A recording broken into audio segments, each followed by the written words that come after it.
श्री संत नरहरीनाथ महाराज जीवन गौरव पुरस्कार या कार्यक्रमाकरता उपस्थित सर्व आदरणीय मंडळी आणि आमच्या परंपरेवर आमच्यावर नरहरीनाथ महाराजांच्या परंपरेवर प्रेम करणारे आपण सर्व श्रोते संत सज्जन माता भगिनी, खरं तर मी बोलणार नाही असं निश्चित सांगितलं होतं, कारण माझी अवस्था थोडी बिकट आहे आणि असा दोन्हीकडून अडकलेला आहे. पुरस्कार दिला म्हणून नरहरीनाथ महाराज संस्थानाला धन्यवाद द्यावेत असंही मला म्हणता येत नाही, कारण पुरस्कार आमच्याच घरात आला आणि आम्हाला पुरस्कार मिळाला याबद्दल धन्यवाद असं म्हणायचं नाही, कारण महाराज नंतर बोलणार. त्यामुळे अशा विचित्र परिस्थितीत मी आहे.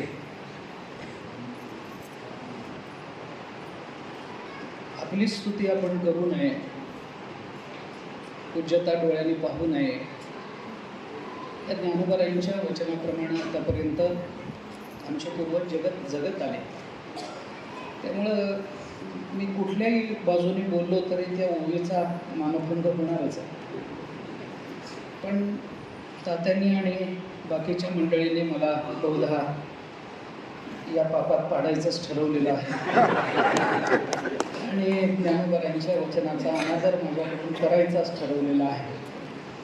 संपूर्ण 5 महिने ज्ञानोबारायांच्या वचनाचा आदर करत प्रवचन करत आलो. अगदीच चातुर्मासाच्या शेवटी त्याचा अनादर करण्याचा एक योग या सर्व महानुभावांच्या कृपेनं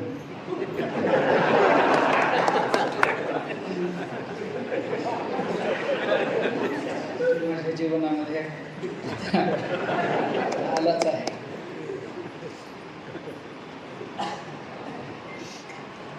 पुरस्कार कशाकरता दिले जातात, पुरस्कार शब्दाचा अर्थ काय आणि पुरस्काराची योजना कोणत्या हेतूने केली जाते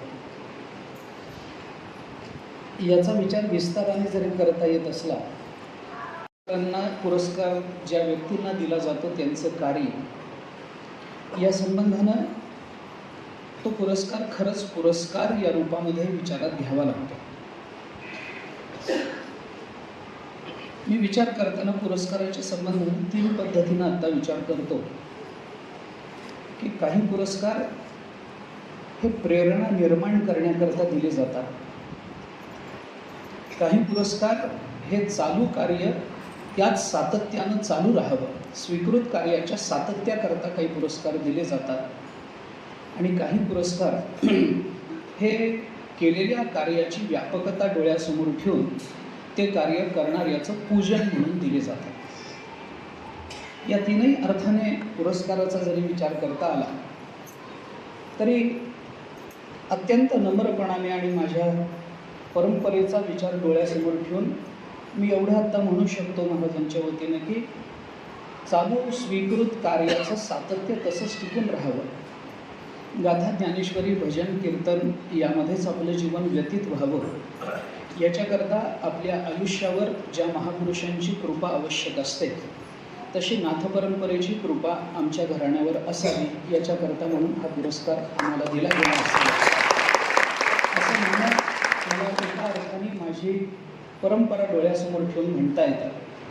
पण मगाशी सांगितल्याप्रमाणे दोन्ही बाजूनी माझी जर अडचणच होते आहे, तर मग एक बाजू ही असेल तर दुसरी बाजू अशी आहे की हा पुरस्कार म्हणजे केवळ सातत्याकरता दिलेला नाही, तर महाराजांच्या कार्याची व्यापकता, महाराजांच्या विचाराची व्यापकता, एकूणच तुकाराम महाराजांच्या आणि संतांच्या शब्दाकडे आणि संतांच्या आशयाकडे अत्यंत गांभीर्यानं आणि सखोल दृष्टीनं पाहण्याचा त्यांचा अभ्यास, या सर्व व्यापकतेचा विचार करून केवळ सातत्याकरता नाही तर केलेल्या कार्याचं पूजन व्हावं याच्याकरता म्हणून हा पुरस्कार दिला असेल अशी ही एक भावना माझ्या अंतःकरणामध्ये येते.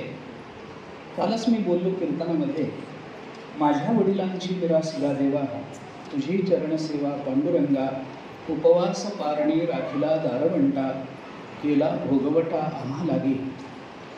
काही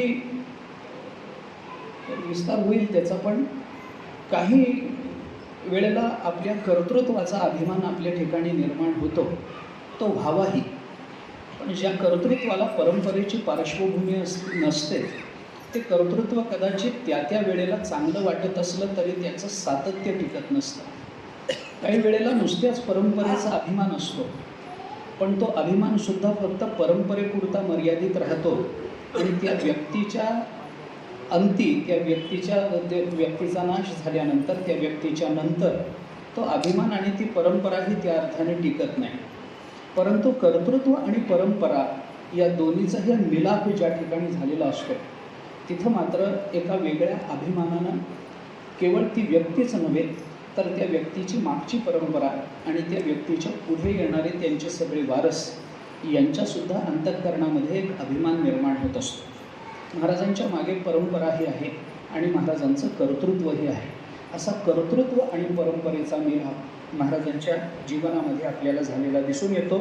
हे बोलताना मला स्वतःला खूप संकोच होतो, कारण आपल्याच वडिलांची कीर्ती आपण सांगू नये असं म्हणतात. आपल्याच परंपरेबद्दल आपणच किती गौरवाने बोलायचं, हे बोलणं किती संयुक्तिक असतं, किती औचित्यपूर्ण असतं. असं हे जो बोलतो, ज्याला ते कळतं, त्यालाच फक्त ते माहिती होऊ शकतं. परंतु मी आत्ता ज्या संकोचानं बोलतोय, तो माझा संकोच कदाचित बाकीची मंडळी जाणत नसली तरी महाराज निश्चित जाणत असतील, याच्यावर माझा विश्वास आहे. त्यामुळे त्यांच्याबद्दल मी अधिक बोलणं उचित नाही. ते त्यांनाही आवडणार नाही आणि ते मलाही बोलवणार नाही. त्यामुळे अधिक न बोलता मी फक्त एवढेच म्हणतो की नरहरीनाथ महाराज संस्थानाला अत्यंत अंतःकरणपूर्वक मी धन्यवाद देतो की त्यांनी हा पुरस्कार महाराजांना दिला. जेणेकरून हे ऋणानुबंध जरी नाथ संप्रदायाने बांधले गेलेले असले तरीसुद्धा बांधलं गेलं म्हणून गृहीत न धरता त्यांनी हे पूजन केलं महाराजांचं. याबद्दल त्यांनाही धन्यवाद देतो. महाराजांच्याबद्दल अधिक बोलू शकत नाही. थांबतो. रामकृष्ण.